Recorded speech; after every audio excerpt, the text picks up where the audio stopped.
Hello friends, welcome back to my channel. हाजिर हूँ एक नई लव स्टोरी लेकर। तो चलिए वीडियो को स्टार्ट करते हैं। कहानी की शुरुआत हमारी हीरोइन नुआन से होती है, जो एक फेमस डिजाइनर होती है। वो दिल की बहुत ही साफ थी, इसलिए उसके लिए पैसे इतने ज्यादा मायने नहीं रखते थे।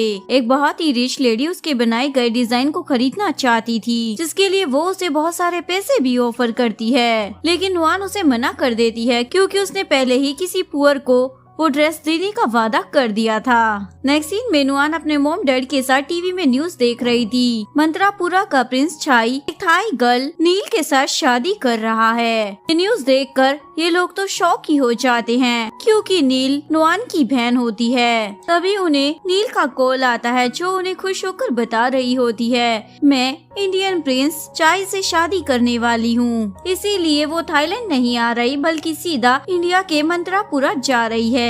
नुआन की मोम को तो गुस्सा आ जाता है, अगर ये लड़की यहाँ होती तो मैं इसकी टांगे तोड़ देती। नुआन के डैड उसे बोलते हैं, तुम्हें भी अपनी बहन के पास इंडिया जाना होगा। इसके बाद नुआन इंडिया के लिए निकल जाती है। फ्लाइट में नुआन मंत्रापुरा के बारे में सर्च करती है, तो उसे एक स्टोरी के बारे में पता चलता है। इंडिया में जब ब्रिटिशर रूल कर रहे थे, तो उस समय पर अंग्रेजों ने मंत्रापुरा पर भी कब्जा करने की कोशिश की थी। इसलिए मंत्रापुरा के राजा रानी ने अपना सारा खजाना उन्हें दे दिया था, लेकिन वहाँ के शाही चिन्ह को उन्हें नहीं दिया, क्योंकि वहाँ की मान्यता थी कि वो चिन्ह जिसके पास होगा वो भी मंत्रापुरा पर राज कर सकता है। अंग्रेजों को जैसे ही ये बात पता चलती है, तो वो उस चिन्ह को लेने की काफी कोशिश करते हैं, जिसके बाद वहाँ के राजा उन लोगों से लड़ाई करते हैं और क्राउन प्रिंस के साथ ही वो चिन्ह वहाँ से गायब हो गया। किसी को उस बारे में पता नहीं चला और मंत्रापुरा की रानी राजमाता सरिता को अंग्रेजों ने कैद कर दिया था। वहाँ की प्रजा राजमाता सरिता का बहुत ही ज्यादा सम्मान करती थी। कुछ समय बाद मंत्रापुरा का राज्य फिर से एक शाही परिवार के हाथ में आ गया, पर इसके साथ वहाँ पर एक बड़े बिजनेसमैन पशुठा की फैमिली को भी बहुत सारे बिजनेस राइट मिल गए थे।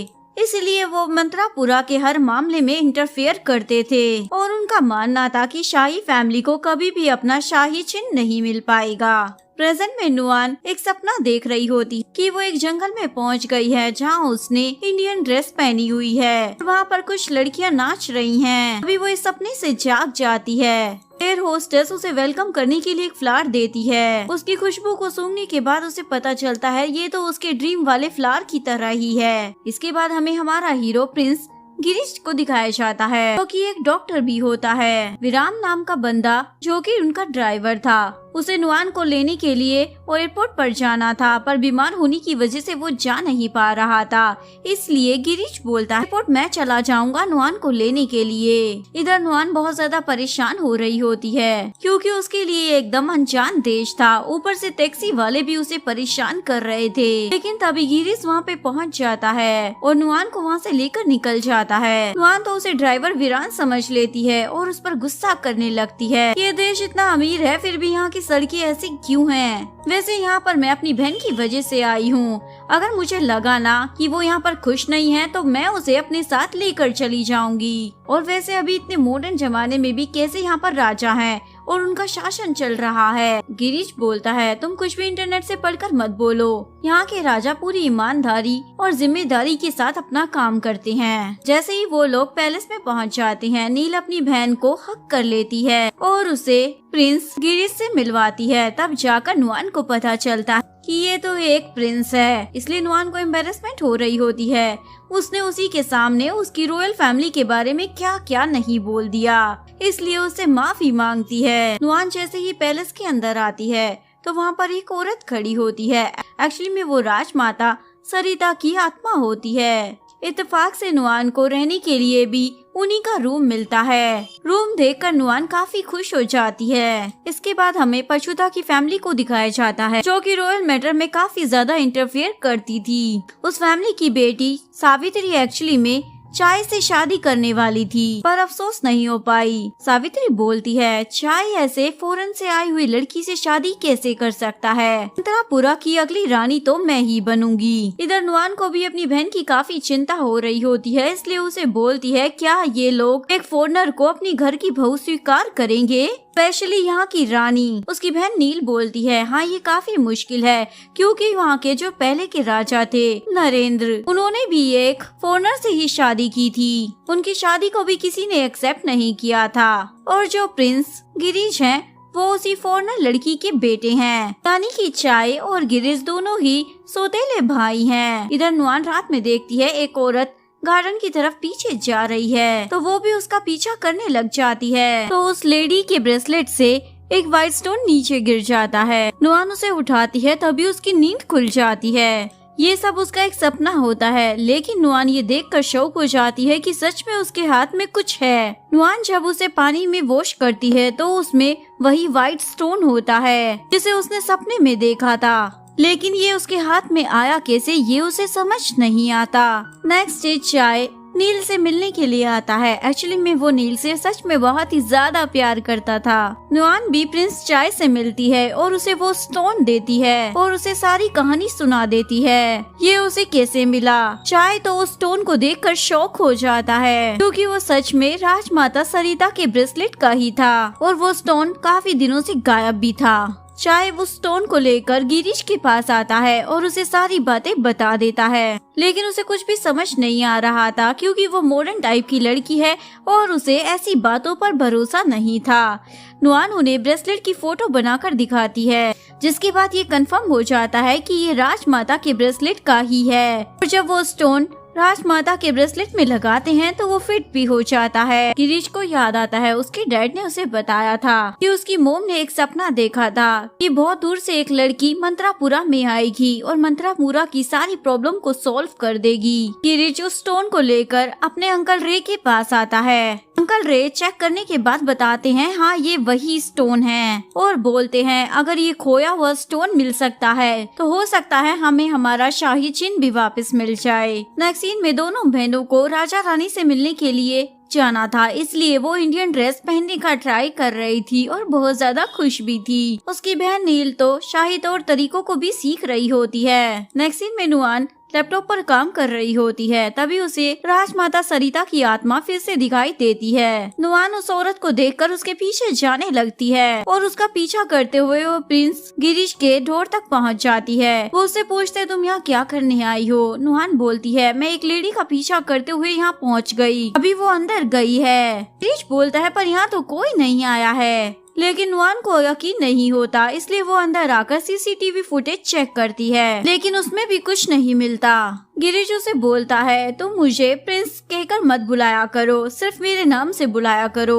वहाँ से जाते टाइम गिरीश उसे भरोसा दिलाता है शादी के बाद तुम्हारी बहन नुआन यहाँ पर अकेली नहीं है, मैं और मेरा भाई उसे हमेशा प्रोटेक्ट करेंगे। इधर चाय की मोम शशि ने एक लड़की को इन पर नजर रखने के लिए रखा हुआ था, इसलिए वो लड़की शशि को कॉल कर बता देती है नुआन के गिरीश के घर में जाने वाली बात। इसके बाद ये अफवाह फैल जाती है कि नुआन का प्रिंस गिरीश के साथ कोई चक्कर चल रहा है। जैसे ही उसकी बहन नील को इस बात का पता चलता है और उसे बोलती है इस बात का फायदा रानी शशि उठा सकती है, लेकिन नुआन बोलती है मेरा उसके साथ कुछ नहीं चल रहा है। नेक्स्ट सीन में दोनों पार्टी में जाने के लिए तैयार हो रही होती है और दोनों ने ही इंडियन ड्रेस पहनी होती है जो कि नुआन ने खुद डिजाइन की थी। गिरीश उन्हें लेने के लिए आता है लेकिन नुआन को इंडियन ड्रेस में देखकर बस स्माइल किए जा रहा था। गिरीश को भी राजमाता सरिता एक बार दिखाई दी थी और उन्होंने उसे कहा था तुम्हारी राइट पर्सन कहीं दूर से आएगी जिससे तुम्हें प्यार हो जाएगा और वही यहाँ की सारी प्रॉब्लम्स को सॉल्व कर सकती है। गिरीश नुआन की तारीफ करता है तुम ब्यूटीफुल लग रही हो। नुआन बोलती है मैं वहाँ पर सबको क्लियर कर दूंगी कि मेरे और तुम्हारे बीच में कुछ नहीं चल रहा है और मैं एक लेडी का पीछा करते हुए तुम्हारे घर तक गई थी। लेकिन गिरीश बोलता है तुम्हारी बातों पर किसी को भी भरोसा नहीं होगा। नुआन अपनी बहन और गिरीश के साथ राजा रानी के पैलेस में पहुँच जाती है जहाँ पर उनका वेलकम किया जाता है। चाय कौंसिल मीटिंग में बताता है कि वो नील से ही शादी करेगा, लेकिन सभी मेंबर्स उसके खिलाफ होते हैं। उसकी मोम भी उसे बोलती है तुम अगले राजा बनने वाले हो इसलिए तुम्हें सावित्री से ही शादी करनी पड़ेगी, वो थाई लड़की सिर्फ तुम्हारी सेकंड वाइफ ही बन सकती है। इधर नुआन वहाँ की सारी चीजें देखकर काफी इम्प्रेस हो गई थी। तभी नील से मिलने के लिए सावित्री भी आ जाती है और उन दोनों को देखकर बोलती है तो तुम हो चाय की थाईलैंड से आई हुई दोस्त। ऐसे मैं सावित्री हूँ, मेरे बारे में तुम्हें चाय बता देगा। तभी चाय वहाँ पर आ जाता है और सावित्री उनके सामने ही उसे किस कर देती है। देखकर नील को तो बहुत ही ज्यादा बुरा लगता है, इसलिए वो वहाँ से जाने लगती है। चाय आकर उसे मनाने लग जाता है। मेरे दिल में उसके लिए कोई फीलिंग नहीं है, पर सभी मेरी शादी जबरदस्ती उसी से कराना चाहते हैं, लेकिन मैं तो सिर्फ तुम्हें ही अपनी वाइफ बनाऊंगा। ये सुनकर वो उसे माफ कर देती है। इधर गिरीश नुआन को बोलता है तुम्हें अपनी बहन को यहाँ से लेकर चले जाना चाहिए। नुआन वजह पूछती है। गिरीश बताता है मेरी मोम भी एक फॉरेनर थी, लेकिन मेरे डैड और मेरी मोम को उनके प्यार के लिए काफी सेक्रीफाइस करना पड़ा। यहाँ जीने के लिए सिर्फ प्यार काफी नहीं होता, बहुत सफर करना पड़ता है। यहाँ पर प्यार से ज्यादा राज्य को मान्यता दी जाती है। नुआन बोलती है मैं वही करूँगी जिसमें मेरी बहन खुश रहेगी। गिरीश बोलता है ठीक है, तो पार्टी में तुम पेशेंस रखना। पार्टी में चाय अनाउंस करता है कि उसकी होने वाली वाइफ नील है। ये बात सावित्री और उसके डैड को बिल्कुल भी पसंद नहीं आती। चाय की मोम शशि भी इस बात से कुछ खास खुश नहीं थी, इसलिए वो अपनी खास नौकरानी को कुछ ऑर्डर देती है, जिसके बाद वो सावित्री को आकर बताती है कि नुआन आधी रात को गिरीश से मिलने के लिए गई थी। इसलिए जब सब साथ में बैठते हैं तो सावित्री जानबूझकर नुआन को बुली करने की कोशिश करती है। तुम आधी रात को प्रिंस गिरीश से मिलने क्यों गई थी? ऐसा क्या काम पड़ गया था? लेकिन नुआन कोई सीधी सादी लड़की तो थी नहीं, इसलिए उसे मुंह तोड़ जवाब दे देती है। चाय की मोम उसे डांट देती है, ये कैसे तुम रूडली बात कर रही हो? इधर सावित्री के डैड किंग को बोल रहे होते हैं आप अपने बेटे चाय की शादी मेरी बेटी सावित्री से करा दो। लेकिन किंग बोलते हैं मेरा बेटा जिससे प्यार करता है मैं उसी से उसी की शादी कराऊंगा। डैड सावित्री को बताते हैं किंग तो हमारे साइड नहीं है, पर क्वीन अभी भी हमारे साइड है। सावित्री बोलती है आप चिंता मत कीजिए डैड, उन 2 लड़कियों को तो मैं देख लूंगी। जिसके बाद सावित्री क्वीन की खास नौकरानी को भी अपने प्लान में शामिल कर लेती है। इधर नील अपनी बहन को बोलती है यहाँ पर ये सब कुछ हैंडल करना मेरे लिए काफी मुश्किल हो रहा है, क्या मैं वापस थाईलैंड चलूं? मॉम डैड गुस्सा तो नहीं होंगे ना?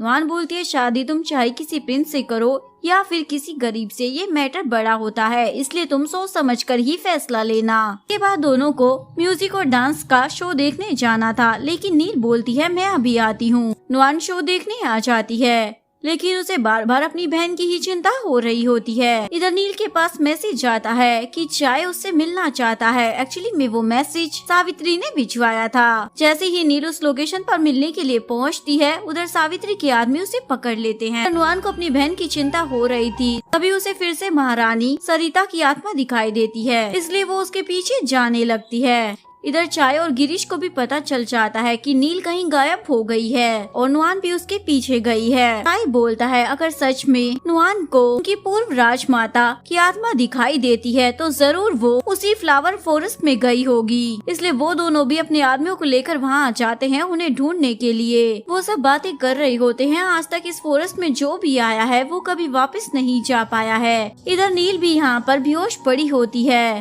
राजमाता सरिता भी उसे आवाज लगाती है, जिसके बाद वो होश में आती है तो अपने आप को जंगल में अकेला पाकर दुखी हो जाती है। नुआन भी राजमाता सरिता के पीछे वहाँ पर आ गई थी और उसे उसकी बहन नील वहाँ पर मिल जाती है। तभी वहाँ पर वो बाकी सब भी पहुँच जाते हैं। चाय को भी राजमाता सरिता की आत्मा दिखाई देती है। घर वापस आने के बाद चाय दोनों बहनों से माफी मांगता है जो कुछ भी हुआ था उसके लिए, लेकिन नुआन को तो गुस्सा आ जाता है। तुम्हारी वजह से मेरी बहन की जान आज खतरे में थी, कोई उसे हर्ट करना चाहता था, लेकिन चाय उसे बिलीव दिलाता है अब ऐसा दोबारा कुछ नहीं होगा, मैं नील को पूरी तरीके से प्रोटेक्ट करूंगा। इधर सभी मेड की हेड ईला नुआन को बताती है आज तक उस फॉरेस्ट में जो भी गया है वो वापस कभी नहीं लौटा है। नुआन बोलती है क्या मतलब है इसका? ईला उसे बताती है एक्चुअली में वो जंगल वही जगह है जहाँ पर राजमाता सरिता का बेटा यानी कि क्राउन प्रिंस सरनजीत को आखिरी बार देखा गया था और वहीं से गायब हो गया था। लोगों को आज भी वहाँ से चीखों की आवाज सुनाई देती है।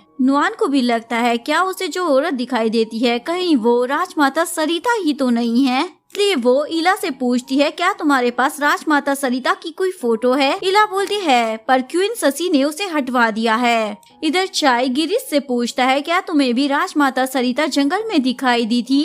गिरीश हाँ बोल देता है, जिसके बाद दोनों भाई डिसाइड करते हैं और वीरान को उन दोनों बहनों की सुरक्षा के लिए उनके पीछे लगा देता है। नेक्स्ट डे नुआन अपनी बहन नील को बोलती है, हमें वापस थाईलैंड चलना चाहिए, मैं नहीं चाहती तुम्हें यहाँ पर कोई हर्ट करे। लेकिन नील जाने से मना कर देती है। इधर वो मेड सावित्री को बताती है जिन लोगों को नील को उठाने के लिए भेजा था वो सारे आदमी जंगल से अचानक से गायब हो गए हैं और उस असिस्टेंट पर आत्मा का असर हो गया है जो नील को जंगल तक लेकर आई थी। जिसके बाद वो अपनी मेड के साथ उस असिस्टेंट से मिलने के लिए आती है और एक्चुअली में उस असिस्टेंट में राजमाता सरिता की आत्मा आ गई थी, इसलिए वो उन्हें बोलती है सारे पाखंडियों का खात्मा हो जाएगा। ये दोनों तो डरकर भाग जाती हैं।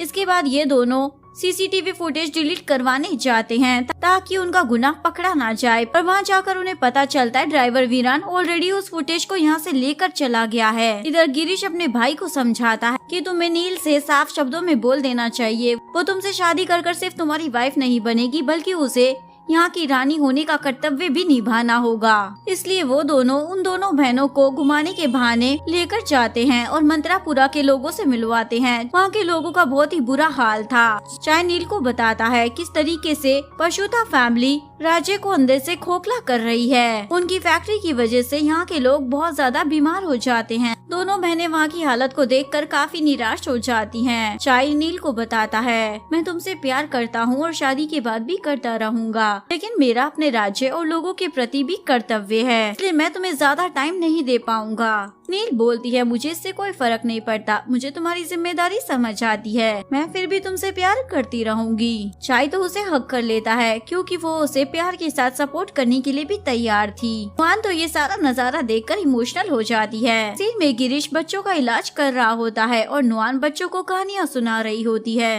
और वो कहानी सुनाने में इतना ज्यादा खो जाती है कि वो गिरीश से टकराकर उसके ऊपर ही गिर जाती है। दोनों एक दूसरे की आंखों में खो जाते हैं। गिरीश नुआन को अंकल रे से मिलवाने के लिए लाता है। अंकल रे बोलते हैं गिरीश पहली बार किसी लड़की को मुझसे मिलवाने के लिए लाया है। ये सुनकर नुआन तो सरप्राइज हो जाती है और गिरीश बहुत ज्यादा एम्बेरस हो रहा था। गिरीश हिंदी में अंकल रे को बोलता है आप ऐसे बात क्यों कर रहे हैं, क्या आप मुझे शर्मिंदा करोगे उसके सामने। नुआन को तो उनकी बातें समझ नहीं आ रही थी, इसलिए पूछती है क्या बातें कर रही हो। गिरीश झूठ बोल देता है मैं कॉफी बनाने के लिए कह रहा था। नुआन को वहाँ बहुत सारी बुक्स दिखाई देती हैं। गिरीश बताता है ये सब मंत्रापुरा के पुरानी बुक्स का कलेक्शन है और उसे एक फैब्रिक से रिलेटेड बुक देता है। अंकल रे भी उसे एक बुक के बारे में बताते हैं जिसमें कपड़े पर डिजाइन के जरिए पैटर्न में शब्दों को छुपाने की आर्ट होती है। नुआन भी उस पैटर्न को देखकर काफी हैरान हो जाती है क्योंकि हर पैटर्न में कोई ना कोई शब्द छुपा हुआ था। मंत्रापुरा के पैलेस के अंदर नेटवर्क नहीं आता था, इसलिए जब वो बाहर आती है तो अपने डैड को कॉल करती है। डैड उससे पूछते हैं वहाँ पर सब कुछ ठीक तो है ना। नुआन बोलती है सब ठीक नहीं है पर बुरा भी नहीं है। तभी नुआन की नजर वहाँ पर लगी राजमाता सरिता की फोटो पर जाती है जो देखकर वो शॉक हो जाती है और फोन कट कर देती है और अंदर आकर गिरीश को बताती है जो फोटो वहाँ लगी हुई है ना उसी की आत्मा मुझे दिखाई देती है। जिसके बाद उसे कंफर्म हो जाता है कि उसे राजमाता सरिता की आत्मा ही दिखाई देती थी। नुआन को कुछ भी समझ नहीं आ रहा होता है। अंकल रे उसे उस भविष्यवाणी के बारे में बताते हैं जिसमें कहा गया था कि दूर देश से आई हुई लड़की ही मंत्रापुरा की प्रॉब्लम्स को सॉल्व करेगी, इसलिए राजमाता सरिता की आत्मा तुम्हें हेल्प कर रही है तो जरूर इसके पीछे कोई वजह होगी। इवन जंगल में राजमाता सरिता ने ही नुआन को उसकी बहन को ढूंढने में हेल्प की थी। नुआन बोलती है क्या मुझे उनकी आत्मा फिर से दिखाई देगी। अंकल रे बोलते हैं हो भी सकता है और तुम्हारा यहाँ आना कोई इत्तेफाक नहीं है बल्कि ये तुम्हारी डेस्टिनी में था। लेकिन रास्ते में नुआन बोलती है मुझे इन सब बातों पर यकीन नहीं है, ये सिर्फ एक इत्तेफाक है। गिरीश बोलता है अंकल रे ने बोला है इत्तेफाक भी किस्मत से ही होते हैं। तभी गिरीश नोटिस करता है कोई उनका पीछा कर रहा है। एक्चुअली में वो सावित्री के डैड के आदमी थे। गिरीश तेज स्पीड में कार चलाने लगता है। तभी सामने से एक आदमी आ जाता है। उसे बचाने के चक्कर में उसकी कार एक पेड़ में जाकर ठुक जाती है। ये दोनों बेहोश हो जाते हैं। वो आदमी उन्हें मारने वाले थे, लेकिन तभी राजमाता सरिता की आत्मा आ जाती है और उन्हें डराकर वहाँ से भगा देती है और उसके बाद वो उन दोनों को जगाती है। दोनों होश में आ जाते हैं। नुआन बोलती है मुझे ऐसा लगा मुझे किसी ने आवाज दी। गिरीश उसे बताता है हमारे पीछे सावित्री के डैड के आदमी लगे हुए थे। यहाँ से पैलेस जाने का एक शॉर्टकट रास्ता है। इसके लिए नुआन को फ्लावर फॉरेस्ट को पार करना होगा। नुआन तो उस फूलों वाले जंगल का नाम सुनकर ही डर जाती है, लेकिन गिरीश उसे भरोसा दिलाता है मुझ पर बिलीव करो, तुम्हें कुछ नहीं होने दूंगा। दोनों जा रही होते हैं। गिरीश उसे अपना ब्लेजर देता है, तुम्हें ठंड लग रही होगी। तभी गिरीश को राजमाता सरिता की भविष्यवाणी याद आ जाती है। तुम्हें अपने आप ही पता चल जाएगा कि तुम्हारे लिए राइट पर्सन कौन है, क्योंकि तुम्हें उस लड़की से प्यार हो जाएगा। प्रेजेंट में गिरीश उसे बोलता है ऐसे बहुत से संकेत है जिससे पता चलता है तुम ही वो राइट पर्सन हो। नुआन बोलती है क्या मतलब है तुम्हारा? गिरीश बोलता है वही जो मंत्रापुरा की खुशियों को वापस लेकर आ जाएगा। गिरीश नुआन को अपना ब्लेजर पहना देता है। नुआन तो उसे देखे जा रही होती है। तभी गिरीश नोटिस करता है 2 लोग उनकी तरफ आ रहे हैं, तो वो नुआन को एक पेड़ के पीछे लेकर छुप जाता है। दोनों काफी क्लोज आ गए थे। नुआन तो उसे देखे जा रही होती है। जैसे ही गिरीश उसे देखता है तो वो उससे दूर हो जाता है। गिरीश बोलता है मैं उन आदमियों का ध्यान भटका दूंगा और तुम शॉर्टकट वाले रास्ते से पैलेस पहुंच जाना। नुआन बोलती है मैं ऐसा नहीं कर पाऊंगी, लेकिन गिरीश बोलता है मुझ पर बिलीव रखो, तुम ऐसा कर लोगी। तभी गिरीश देखता है वो 2 आदमी और कोई नहीं उसी के आदमी होते हैं, इसलिए वो उन्हें बोलता है तुम नुआन को सेफली पैलेस तक लेकर जाओ। गिरीश नुआन की तरफ अपना हाथ बढ़ाता है। नुआन को लगता है वो उसका हाथ पकड़ने को बोल रहा है, लेकिन गिरीश उससे अपना ब्लेजर मांग रहा होता है। नुआन का तो पोपट हो जाता है और गुस्से में ब्लेजर उसे पकड़ा देती है। वापस आते समय नुआन गुस्से में बड़बड़ा रही होती है। वैसे तो बोलता है मुझे प्रिंस कहकर मत बुलाओ, पर देखो ना कर तो प्रिंसों की तरह ही दिखाता है। नेक्स्ट सीन में नुआन की बहन नीलू से बोलती है तुम वापस चली जाओ, मैं नहीं चाहती मेरी वजह से तुम भी किसी खतरे में पड़ो। नुआन बोलती है अगर मैं तुम्हें छोड़कर चली भी गई ना तो डैड मुझे वापस तुम्हारे पास ही भेज देंगे। हम दोनों को ही यहाँ पर सावधान रहने की जरूरत है। इधर सावित्री नलिनी के साथ मिलकर उस असिस्टेंट को मार डालती है जो नुआन को जंगल तक ले गई थी और उसके बाद वो पागल हो गई थी। इधर किंग नरेन काउंसलिंग मीटिंग में होते हैं। सभी लोग उन्हें फोर्स कर रहे होते हैं कि वो सावित्री को ही क्राउन प्रिंसेस बनाएं, लेकिन किंग बोलते हैं ये मेरा फैमिली मैटर है, मेरा बेटा जिससे शादी करेगा मैं उसी से उसकी कराऊंगा। लेकिन तभी उनकी वाइफ शशि वहाँ पर आ जाती है और बोलती है सावित्री ही इस परिवार की क्राउन प्रिंसेस बनेगी। इधर गिरीश के कहने पर मनु 24 घंटे नुआन के आसपास रहता है उसे प्रोटेक्ट करने के लिए, लेकिन नुआन उसे बचकर जाने की कोशिश करती है। मनु देखता है कार में 3 लाल रंग के फ्लावर रखे हैं। वो देखने के बाद वो चुपचाप वहाँ से चला जाता है। नुआन को लगता है जरूर ये मनु की गर्लफ्रेंड ने रखा होगा, इसलिए वो उसे मिलने गया है, लेकिन एक्चुअली में वहाँ पर ब्लड वॉरियर के नाम से एक टीम होती है जो बगावत करती थी। श्रुता फैमिली राज्य का जो भी नुकसान करना चाहती थी, टीम उसके खिलाफ लड़ाई करती थी और इस टीम में किंग, उनके दोनों बेटे और उनके बेटे के सारे साथी थे और इसमें घर की सारी नौकरानियों की मैनेजर इला भी शामिल होती है। वो लोग डिस्कस कर रहे होते हैं क्या नुआनी वो लड़की है जिसके बारे में भविष्यवाणी की गई थी। किंग बोलते हैं चाहे कुछ भी हो हमें कैसे भी नुआन को प्रोटेक्ट कर रखना होगा। नेक्स्ट सीन में गिरीश देखता है नील ने उस दिन जो साड़ी पहनी थी वो खराब हो गई थी, लेकिन नुआन ने उसे अच्छी तरीके से ठीक कर दिया था। ये देखकर वो सरप्राइज हो जाता है। इला गिरीश को बोलती है तुम्हें राजमाता सरिता की साड़ी को नुआन को दिखाना चाहिए। गिरीश याद करता है बचपन में एक बार जब वो चाय के साथ खेल रहा था उसे राजमाता सरिता की आत्मा दिखाई दी थी। उन्होंने उसे कहा था ये मेरी सारी साड़ी है, तुम्हें इनको संभाल कर रखना है। चाय गिरीश को बोलता है क्या इन सब कारणों की वजह से ही आज तक तुमने कभी किसी को प्यार नहीं किया? गिरीश बोलता है मैं नहीं चाहता मेरी मोम की तरह कोई और भी प्यार में सफर करे। इधर नुआन सो रही होती है, तभी राजमाता सरिता की आत्मा उसे पुकारती है। नुआन भी उसके पीछे पीछे जाने लगती है, इवन वो होश में भी नहीं थी। गिरीश जब अपने घर में आता है तो वो देखता है नुआन राजमाता सरिता की साड़ी के सामने खड़ी है। जैसे ही गिरीश उसे आवाज देता है नुआन बेहोश हो जाती है। गिरीश उसे पकड़ लेता है। होश में आने के बाद नुआन उसे बताती है मुझे नहीं पता मैं यहाँ पर कैसे पहुँची, पर कोई मुझे आवाज लगा रहा था। गिरीश उसे बताता है मेरे पास राजमाता सरिता की साड़ी है जिसे मैंने संभाल कर रखा हुआ है क्योंकि उन्होंने ऐसा कहा था। नुआन शौक होकर पूछती है क्या तुम्हें भी वो नजर आती हैं? गिरीश बताता हाँ, और इन साड़ियों में से कुछ साड़ी रानी को दी जाएगी शादी पर। नुआन बोलती है लेकिन मैंने तो अपनी बहन की शादी के लिए ऑलरेडी ड्रेस डिजाइन कर रखा हुआ है। गिरीश बोलता है लेकिन ये साड़ियाँ बहुत ज्यादा खूबसूरत हैं। वो उसे राजमाता सरिता की एक व्हाइट साड़ी दिखाता है। नुआन तो उसे देखकर शौक हो जाती है। वो उस साड़ी को छू कर देखती है, ये इतनी ज्यादा ठंडी कैसे है, और उस साड़ी की तारीफें करने लग जाती है। वैसे इंडियन कल्चर के अकॉर्डिंग शादी में व्हाइट साड़ी तो पहन नहीं सकते ना।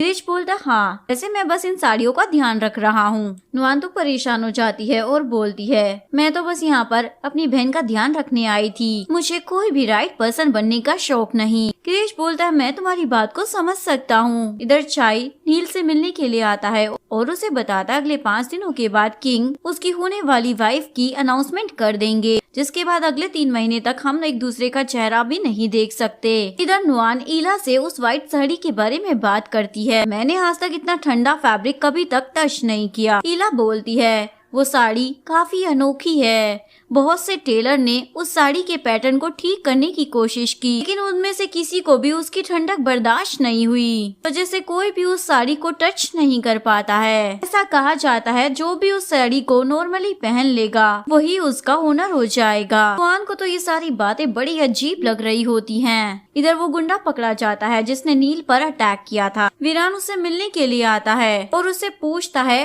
कि इसके पीछे किसका हाथ था। डर की मारी वो बंदा बता देता है इसके पीछे नलिनी की टीम का हाथ था। इधर चाय अपने डैड से आकर बोलता है मोम की असिस्टेंट नलिनी भी सावित्री के साथ मिली हुई है और उन्हीं लोगों ने मिलकर नील पर अटैक कराया था। नेक्स्ट सीन में चाय अपनी मोम से इस बारे में बात करने के लिए आता है। उसकी मोम बोलती है मुझे सावित्री के बारे में कुछ मत कहो क्योंकि रानी बनने के लिए वो कुछ भी कर सकती है, और उस पर गुस्सा करने लग जाती है। तुम्हें भी सावित्री से ही शादी करनी होगी। चाय बोलता है मैं ऐसा किंग बनकर क्या करूँगा जो अपने ही लोगों के लिए लड़ ना सके। चाय की मोम शशि को पशुता फैमिली का एक नोट मिलता है जिसमें लिखा होता है अगर वो पशुता फैमिली और रॉयल फैमिली में रिलेशन अच्छे रखना चाहती है तो उसे सावित्री को ही अपने घर की बहू बनाना होगा। इधर फाइनली वो दिन आ जाता है जब चाय की होने वाली वाइफ का अनाउंसमेंट होने वाला था। सभी इसके लिए काफी ज्यादा तैयारी कर रहे होते हैं। इवन प्रेस कॉन्फ्रेंस भी रखी गई थी। किंग अनाउंसमेंट करते हैं उनके बेटे की शादी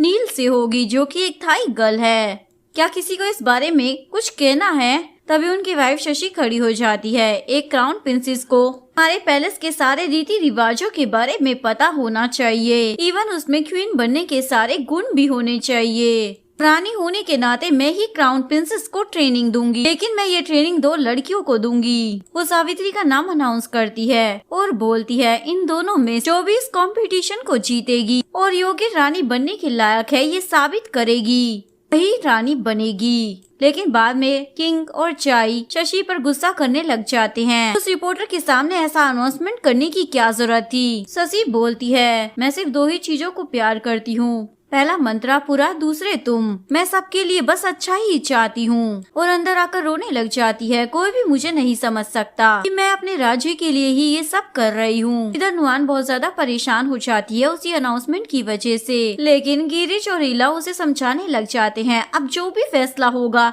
वो तो हमें एक्सेप्ट करना ही होगा। सावित्री और नलिनी नील को बुली करने लग जाते हैं। सावित्री बोलती है तुम्हें तो यहाँ के ट्रेडिशन और कल्चर के बारे में कुछ भी मालूम नहीं है। लेकिन तभी नुआन भी वहाँ आ जाती है और अपनी बहन का साथ देते हुए बोलती है हम दोनों बहनों को तुम कमजोर समझने की भूल मत करना। आगे रानी शशि अनाउंसमेंट करती है अगली रानी वही बनेगी जो मंत्रापुरा के खोए हुए शाही चिन्ह को वापस लेकर आ जाएगा। ये सुनकर तो सभी शौक हो जाते हैं क्योंकि उस शाही चिन्ह के बारे में तो किसी को भी पता नहीं था। किंग अपनी वाइफ को बोलते हैं मुझे अच्छे से पता है तुमने ये अनाउंसमेंट इसलिए किया है क्योंकि तुम्हें भी मंत्रापुरा की फिक्र है। इधर सावित्री परेशान हो जाती है, वो उस शाही चिन्ह को ढूंढेगी कैसे।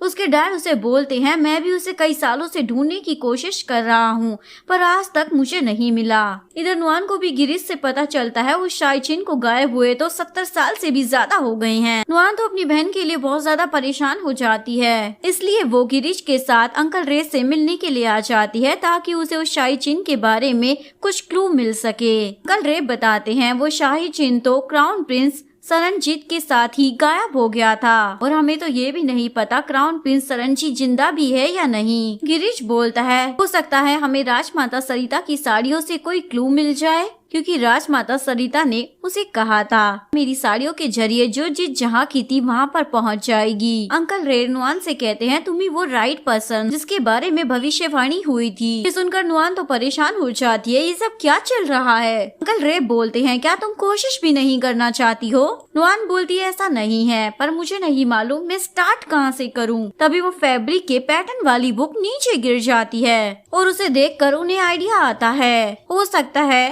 राजमाता सरिता की साड़ियों में भी वैसे ही पैटर्न में शब्द छुपे हो, उन्हें कोई क्लू मिल जाए। जिसके बाद वो राजमाता सरिता की साड़ियों को बाहर निकाल और उस पैटर्न को ढूंढने की कोशिश करते हैं, लेकिन उन तीनों के लिए उस साड़ी की ठंडक को झेलना बड़ा मुश्किल हो रहा था। अंकल रे बोलते हैं यहाँ पर बहुत सी साड़ियाँ सिर्फ व्हाइट कलर की ही हैं। नुआन बोलती हाँ, और एक कलर तो चांद जैसा है। उसके बाद उन्हें आइडिया आता है इन साड़ियों को चांद की रोशनी में रखकर देखना चाहिए, क्योंकि केवल वही एक व्हाइट साड़ी नहीं बल्कि बाकी साड़ियाँ भी उतनी ही इम्पोर्टेंट थी। वो साड़ी को चांद की रोशनी में रखते हैं, तभी वहाँ पर चाय भी नील के साथ आ जाता है। नील अपनी बहन नुआन के साथ अंदर दूसरी साड़ियाँ लेने जाती है, तभी वो राजमाता सरिता की वो व्हाइट साड़ी देख लेती है। ये कितना सुंदर लग रहा है। वो उसे टच करती है और अपने ऊपर रखती है, लेकिन उसे वो फैब्रिक बिल्कुल भी ठंडा नहीं लग रहा था। नुआन जब ये देखती है तो शॉक हो जाती है और उसे इला की बात याद आती है कि जब ये साड़ी किसी को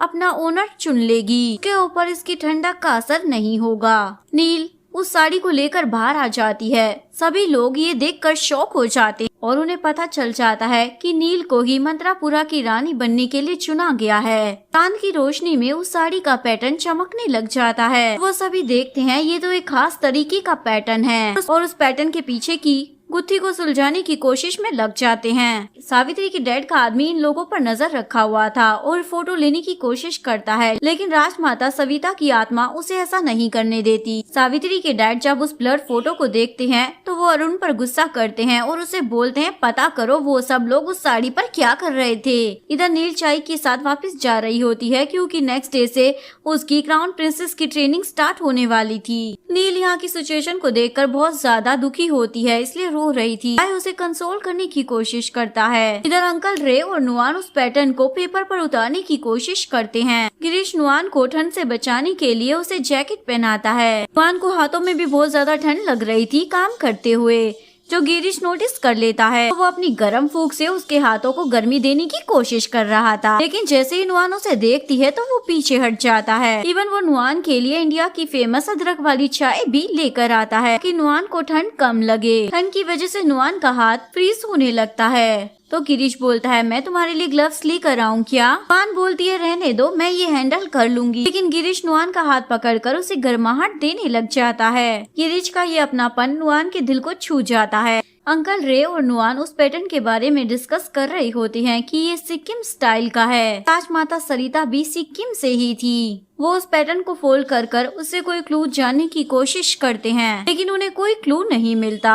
अंकल रे को समझ आता है ये तो साड़ी है, इसे फोल्ड नहीं करते बल्कि इसे तो पहनते हैं, लेकिन उस साड़ी की ठंडक को तो कोई झेल ही नहीं सकता था, यानी कोई उसे नहीं पहन सकता था। सिर्फ नील ही है जो उस साड़ी को पहन सकती थी। सावित्री और नील दोनों ही अपनी ट्रेनिंग के लिए क्वीन के महल में आ जाती है। सावित्री की टीम में तो ऑलरेडी नलिनी होती है। नलिनी उसे एक मनी नाम की हेल्पर से मिलवाती है और उसे बोलती है ये आपका अच्छे से ध्यान रखेगी। इधर नील की देखभाल के लिए नालंदा को रखा जाता है। इधर नुआन गिरीश को बोल रही होती है मैं प्यार के लिए कुछ भी कर सकती हूँ। गिरीश उसे देखने लग जाता है। नुआन बोलती है मेरा मतलब है मेरी बहन के प्यार के लिए। दोनों एक दूसरे की आंखों में खो जाते हैं। एक्चुअली में दोनों मन ही मन एक दूसरे को पसंद करने लगे थे। अगर आपको वीडियो अच्छी लगी हो तो प्लीज वीडियो को लाइक करें, चैनल को सब्सक्राइब करें, न्यू अपडेट्स के लिए बेल आइकन का बटन प्रेस करें। मिलते हैं नेक्स्ट वीडियो के साथ, तब तक के लिए सारांगे बाय बाय।